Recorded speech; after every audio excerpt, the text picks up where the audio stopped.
오늘 우리에게 주신 하나님의 말씀은 누가복음 13장 10절부터 21절의 말씀입니다. 신약성경 117쪽입니다. 누가복음 13장 10절부터 21절의 말씀을 드라마 바이블로 낭독합니다. 예수께서 안식일에 한 회당에서 가르치실 때에 18해 동안이나 귀신 들려 앓으며 꼬부라져 조금도 펴지 못하는 한 여자가 있더라. 예수께서 보시고 불러 이르시되, 여자여, 네가 내 병에서 놓였다 하시고 안수하시니 여자가 곧 펴고 하나님께 영광을 돌리는지라. 회당장이 예수께서 안식일에 병 고치시는 것을 분내어 무리에게 이르되, 일할 날이 엿새가 있으니 그동안에 와서 고침을 받을 것이요 안식일에는 하지 말 것이니라. 외식하는 자들아, 너희가 각각 안식일에 자기의 소나 나귀를 외양간에서 풀어내어 이끌고 가서 물을 먹이지 아니하느냐? 그러면 18해 동안 사탄에게 매임받은 이 아브라함의 딸을 안식일에 이 매임에서 푸는 것이 합당하지 아니하냐? 예수께서 이 말씀을 하시매 모든 반대하는 자들은 부끄러워하고 온 무리는 그가 하시는 모든 영광스러운 일을 기뻐하니라. 하나님의 나라가 무엇과 같을까? 내가 무엇으로 비교할까? 마치 사람이 자기 채소밭에 갖다 심은 겨자씨 한 알 같으니 자라 나무가 되어 공중의 새들이 그 가지에 깃들였느니라. 내가 하나님의 나라를 무엇으로 비교할까? 마치 여자가 가루 서말 속에 갖다 넣어 전부 부풀게 한 누룩과 같으니라. 좋은 아침입니다. 신실하신 주님이 오늘도 주 앞에 나온 우리 모두를 주의 사랑과 은혜로 붙드실 줄 믿습니다. 우리의 몸 상태나 감정에 의지하지 말고 말씀에 의지하여 의지적으로 주님께 나아가 주님을 만나는 귀한 시간이 되기를 축복합니다. 아멘. 말씀을 나누겠습니다. 말씀을 보시면 예수님께서 안식일에 귀신 들려 앓으며 꼬부라져 펴지 못하는 여인을 치유하셨습니다. 하나님을 예배하는 안식일에 회당에서 하나님의 권세와 은혜가 나타나는 것인데 이상하게도 회당장은 기뻐하기는커녕 분을 냅니다. 안식일에 병자를 고쳤으므로 노동하지 말라는 하나님의 율법을 어겼다는 것이 그 이유였습니다. 이에 예수님은 안식일의 진정한 의미가 죄인을 구원하는 것이라고 말씀하셨습니다. 잘 아시는 대로 인류는 죄로 인해 노동의 고통이 더해졌고 사망의 무거운 짐이 지워졌습니다. 하나님이 안식일에 노동을 금하고 쉬게 하는 것은 죄로 인한 노동의 고통에서 벗어나 구원의 은혜를 맛보라는 뜻입니다. 그러므로 예수님이 안식일에 병자를 고친 것은 안식일의 진정한 의미인 구원을 선포하시고 나타낸 것입니다. 그러나 유대인들은 안식일을 사람을 정죄하는 도구로 이해하여 예수님의 구원 사역까지 정죄하는 우를 범한 것입니다.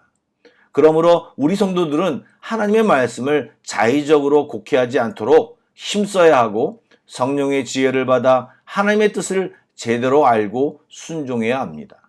그러기 위해서는 말씀을 깊이 알아야 합니다.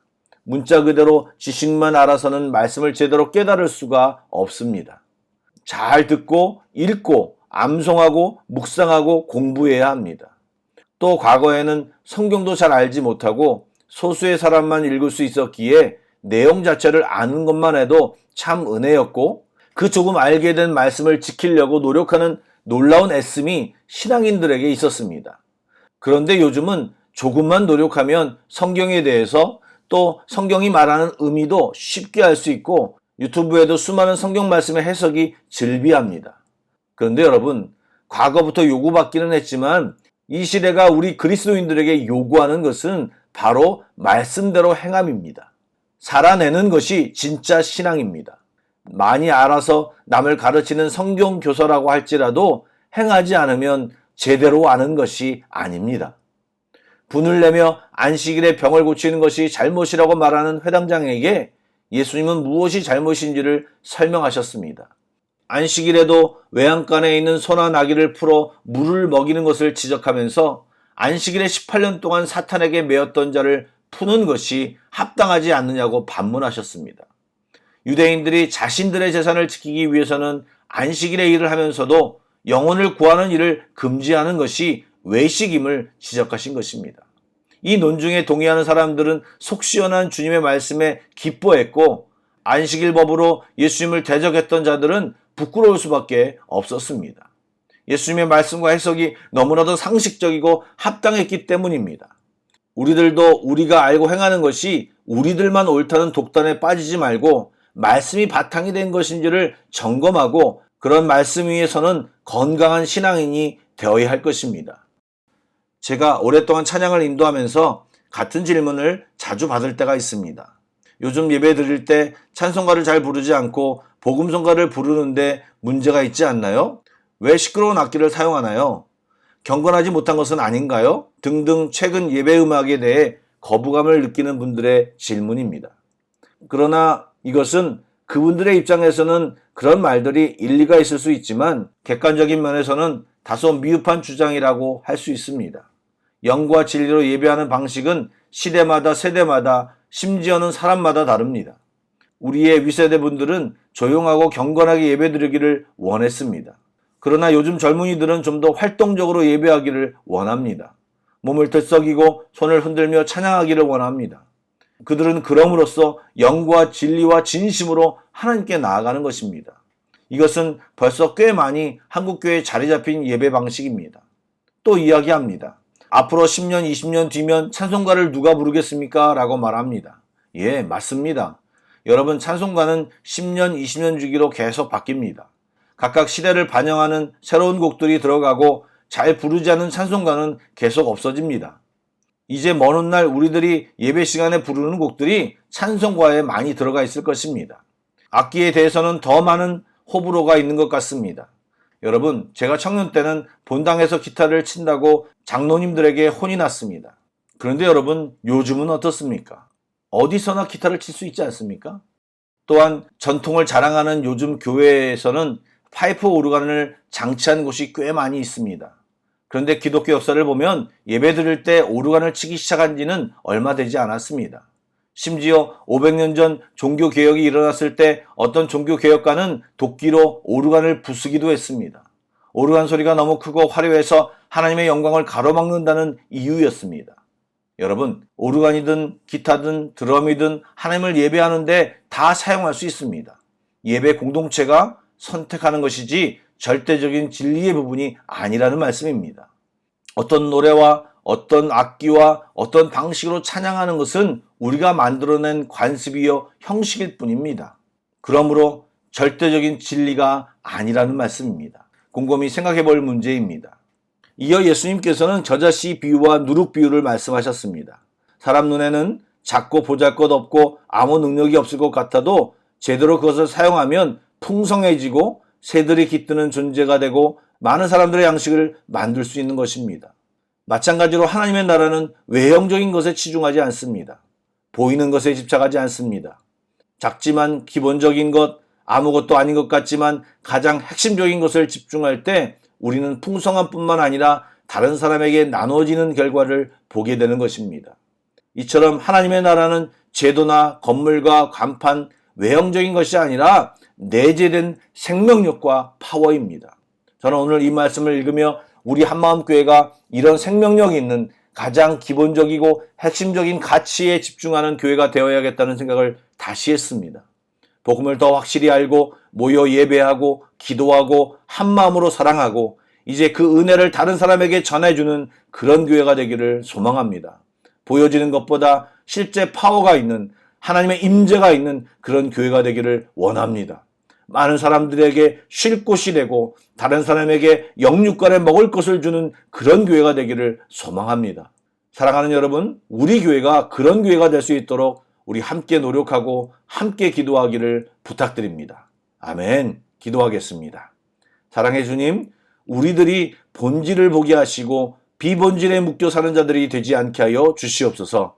또한 정말 하나님을 내가 제대로 붙잡고 있는지를 확인하게 하시고 하나님이 아닌 내 신념, 내 욕심, 내 야망을 붙잡고 살지 않도록 인도하여 주시옵소서. 겸손하게 하셔서 날마다 말씀을 들으며 우리 자신을 확인하게 하시고 주님과의 교제로 성장하는 그리스도인들이 다 되게 하여 주시옵소서. 감사합니다. 예수님의 이름으로 기도드립니다. 아멘. 계속해서 찬양 한 곡을 묵상하시고 합심기도와 개인기도로 나아가겠습니다.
앞에 순종하는